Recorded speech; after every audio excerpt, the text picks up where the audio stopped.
Hello everyone, good morning. We have our problem number 3 here. So, a Roman statue is 3 times as old as Corinthian statue. 100 years from now, the Roman statue will be the twice as old. How old is the Roman statue? So, ang Roman statue is 3 times daw siya sa Florentine statue. So, let x will be the Florentine statue. So, ang nangyayari, 100 years from now, Roman statue will be twice as old. So, pwede siya tasan og 100 years from now kaning duha. Pero ang equation na dito sa Roman statue is 3 times man.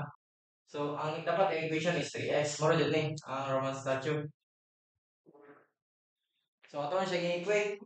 So, 3x plus 100.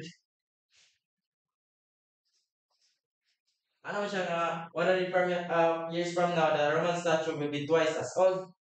So, ang Florentine will be 2x plus 100.